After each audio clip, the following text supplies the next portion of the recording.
ಉಪಯುಕ್ತ ಮಾಹಿತಿ. ದೇವರ ಮನೆ ಮತ್ತು ಪೂಜೆ. ದೇವರ ಮನೆ ಮತ್ತು ಪೂಜೆಯ ವಿಷಯಗಳು.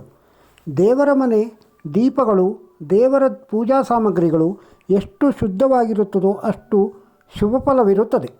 ದೇವರ ಮನೆಯಲ್ಲಿ ಒಡೆದಿರುವ ಭಿನ್ನವಾಗಿರುವ ವಿಗ್ರಹಗಳು, ಫೋಟೋಗಳು, ಯಂತ್ರಗಳು ಇಡಬೇಡಿ. ದೇವರ ಮನೆಯಲ್ಲಿ ಗುಡಿಸೋ ಕಸವನ್ನು ಒಂದು ಬುಟ್ಟಿಯಿಂದ ಗುಡಿಸಿದರೆ ತುಂಬ ಒಳ್ಳೆಯದು. ದೇವರ ಮನೆಯನ್ನು ಅರಿಸಿನ ಹಾಕಿದ ನೀರಿನಿಂದ ಶುದ್ಧ ಮಾಡಿ ಆ ಮನೆಯಲ್ಲಿ ದೈವಿಕಳೆ ವೃದ್ಧಿಸಿ ಹಣದ ಸಮಸ್ಯೆ ನಿವಾರಣೆಯಾಗುತ್ತದೆ. ನೆಲ ಒಣಗುವವರೆಗೂ ತುಳಿಯುವ ಹಾಗಿಲ್ಲ. ದೇವರ ಮನೆಯಲ್ಲಿ ತುಂಬ ವಿಗ್ರಹಗಳು ಬೇಡ. ವಿಗ್ರಹಗಳು ಜಾಸ್ತಿ ಆದರೆ ನೈವೇದ್ಯದ ಪ್ರಮಾಣವು ಜಾಸ್ತಿ ಮಾಡಬೇಕಾಗುವುದು. ತುಂಬ ಎತ್ತರದ ವಿಗ್ರಹಗಳು ಬೇಡ. ಅಕಸ್ಮಾತ್ತಾಗಿ ಇದ್ದರೆ ಪ್ರತಿದಿನ ಒಂದು ಸೇರು ಅಕ್ಕಿಯ ಅನ್ನವನ್ನಾದರೂ ನೈವೇದ್ಯ ಮಾಡಬೇಕಾಗುವುದು.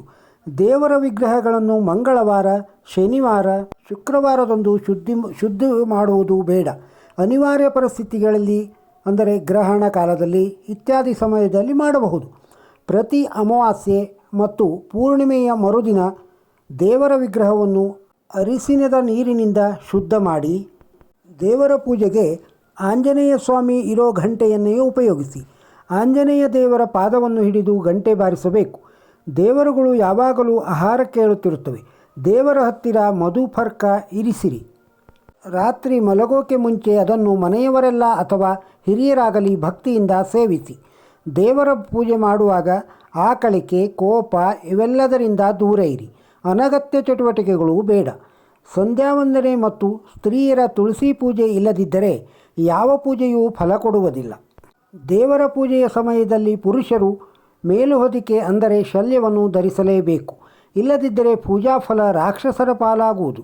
ಬರೀ ಮೈಯಲ್ಲಿ ಕುಳಿತು ಪೂಜೆ ಮಾಡುವುದು, ಊಟ ಮಾಡುವುದು ಒಳಿತಲ್ಲ. ಹಣೆಯಲ್ಲಿ ಕುಂಕುಮ, ಗಂಧ ಅಥವಾ ಭಸ್ಮ ಇತ್ಯಾದಿ ಯಾವುದಾದರೂ ಧರಿಸದೆ ಪೂಜೆ ಮಾಡಬಾರದು. ಧರಿಸಿಯೇ ಪೂಜೆ ಮಾಡಬೇಕು. ಇಲ್ಲದಿದ್ದರೆ ಪೂಜಾ ಫಲ ನಶಿಸುವುದು. ದೇವರ ಪೂಜೆಗೆ ಹಸಿಯಾದ ಹಾಲನ್ನು ಮಾತ್ರ ಬಳಸಿ. ದೇವರ ನೈವೇದ್ಯ ಮಾಡುವಾಗ ವೀಳ್ಯದೆಲೆ, ಅಡಿಕೆ, ತಾಂಬೂಲ ಇಲ್ಲದ ನೈವೇದ್ಯ ಫಲ ಕೊಡುವುದಿಲ್ಲ. ನೈವೇದ್ಯ ಮಾಡುವಾಗ ತುಳಸಿ ಪತ್ರೆಯನ್ನು ಬಳಸಬೇಕು.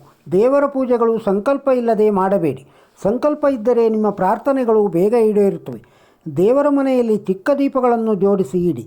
ದೊಡ್ಡ ದೀಪಗಳಾಗಿದ್ದರೆ ಎಡಗಡೆ ಬಲಗಡೆ ಇಡಿ. ಗಣಪತಿ ಪೂಜೆ, ಮನೆ ದೇವರ ಪೂಜೆ, ದೇವಿ ಪೂಜೆಯಿಂದ ಮಾತ್ರ ಪೂರ್ಣ ಪೂಜಾ ಫಲ ದೊರೆಯುವುದು. ದೇವಿಯು ಎಲ್ಲ ದೇವರುಗಳ ತಾಯಿಯಾದ್ದರಿಂದ ಅಮ್ಮನವರನ್ನು ಪೂಜಿಸಿದರೆ ನಮಗೆ ರಕ್ಷಣೆ. ಮನೆ ದೇವರ ಪೂಜೆ ಇಲ್ಲದಿದ್ದರೆ ಯಾವ ದೇವರುಗಳು ನಿಮ್ಮ ಮನೆಯನ್ನು ರಕ್ಷಿಸುವುದಿಲ್ಲ. ಎಂಥ ಕಷ್ಟ ಬಂದರೂ ನಮ್ಮ ಮನೆಯನ್ನು ನಮ್ಮನ್ನು ರಕ್ಷಿಸುವುದು ಮನೆ ದೇವರೇ. ಮನೆಯ ಹೊಸ್ತಿಲನ್ನು ಪೊರಕೆಯಿಂದ ಗುಡಿಸಬೇಡಿ. ಹೊಸ್ತಿಲಲ್ಲಿ ಮಹಾಲಕ್ಷ್ಮಿ ಸಾನ್ನಿಧ್ಯ ಇರುತ್ತದೆ. ಶ್ರೀಚಕ್ರ, ಬಲಮುರಿ ಶಂಖ, ಬಲಮುರಿ ಗಣೇಶ, ಸಾಲಿಗ್ರಾಮಗಳು, ಎರಡೂ ಪಾದ ಕಾಣಿಸೋ ಮಹಾಲಕ್ಷ್ಮಿ ಇತ್ಯಾದಿ ಈ ದೇವರುಗಳೆಲ್ಲ ಅಷ್ಟೈಶ್ವರ್ಯಗಳನ್ನು ಪ್ರದಾನಿಸೋ ದೇವರುಗಳು. ಈ ದೇವರುಗಳ ಪೂಜೆ ತುಂಬ ವಿಶೇಷವಾಗಿರುತ್ತದೆ. ಧರ್ಮೋ ರಕ್ಷತಿ ರಕ್ಷತಃ. ಪೂರ್ವಜನ್ಮದ ಫಲ ಈ ಜನ್ಮದಲ್ಲಿ ಅನುಭವಿಸಿ ತೀರಲೇಬೇಕು. ಶ್ರೀಕೃಷ್ಣ ಕಂಸನನ್ನು ಕೊಂದ ನಂತರ ತನ್ನ ಮಾತಾಪಿತೃಗಳಾದ ವಸುದೇವ ದೇವಕಿಯನ್ನು ಬಿಡುಗಡೆ ಮಾಡಲು ಅಲ್ಲಿನ ಸೆರೆಮನೆಗೆ ಹೋದ. ತಾಯಿ ದೇವಕಿ ಉತ್ಸಾಹದಿಂದ ಕೇಳಿದಳು, ಮಗು, ನೀನೇ ದೇವರು ಮತ್ತು ನಿನಗೆ ದೈವಿಕ ಶಕ್ತಿಗಳಿವೆ. ಹಾಗಾದರೆ ಕಂಸನನ್ನು ಕೊಂದು ನಮ್ಮನ್ನು ಬಿಡುಗಡೆ ಮಾಡಲು ನೀನು 14 ವರ್ಷ ಏಕೆ ಕಾಯುತ್ತಿದ್ದೆ? ಶ್ರೀಕೃಷ್ಣ ಉತ್ತರಿಸಿದ, ದೇವಸ್ವರೂಪಿ ತಾಯಿಯೇ, ನನ್ನನ್ನು ಕ್ಷಮಿಸಿ. ಆದರೆ ಕಳೆದ ಜನ್ಮದಲ್ಲಿ 14 ವರ್ಷಗಳ ಕಾಲ ನೀನು ನನ್ನನ್ನು ಕಾಡಿಗೆ ಏಕೆ ಕಳುಹಿಸಿದೆ?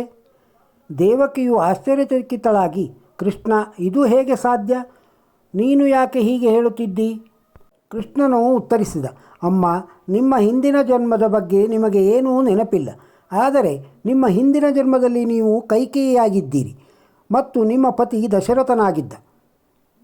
ದೇವಕಿಯು ಆಶ್ಚರ್ಯಚಕಿತಳಾದಳು ಮತ್ತು ಕುತೂಹಲದಿಂದ ಕೇಳಿದಳು, ಹಾಗಾದರೆ ಈಗ ಕೌಸಲ್ಯ ಯಾರು? ಶ್ರೀಕೃಷ್ಣ ನಗುತ್ತಾ ಉತ್ತರಿಸಿದ, ತಾಯಿ ಯಶೋಧ.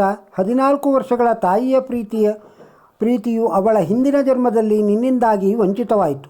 ಅದನ್ನು ಅವಳು ಈ ಜೀವನದಲ್ಲಿ ಪಡೆದುಕೊಂಡಿದ್ದಾಳೆ. ನೆನಪಿನಲ್ಲಿಡಿ, ಪ್ರತಿಯೊಬ್ಬರೂ ತಮ್ಮ ಕರ್ಮದ ಫಲವನ್ನು ಅನುಭವಿಸಬೇಕು. ದೇವತೆಗಳು ಕೂಡ ಇದರಿಂದ ತಪ್ಪಿಸಿಕೊಳ್ಳಲು ಸಾಧ್ಯವಿಲ್ಲ. ಇನ್ನು ನೀವು ಯಾವ ಕರ್ಮವನ್ನು ಸಂಪಾದಿಸಬೇಕು ಎಂಬುದರ ಮೇಲೆ ಕಣ್ಣಿಡಿ. ಜೈ ಶ್ರೀರಾಮ್. ಪೂರ್ವಜನ್ಮದ ಫಲ ಮತ್ತು ದೇವರ ಮನೆ ಮತ್ತು ಪೂಜೆ. ಈ ವಿಡಿಯೋ ನಿಮಗೆ ಇಷ್ಟವಾಗಿದ್ದರೆ ಒಂದು ಲೈಕ್ ಕೊಡಿ. ಇದನ್ನು ಇತರರಿಗೂ ಶೇರ್ ಮಾಡಿ. ನಮ್ಮ ಚಾನಲ್ಗೆ ಸಬ್ಸ್ಕ್ರೈಬ್ ಇನ್ನೂ ಆಗದೇ ಇದ್ದರೆ ಸಬ್ಸ್ಕ್ರೈಬ್ ಆಗಿ. ನಮಸ್ಕಾರ.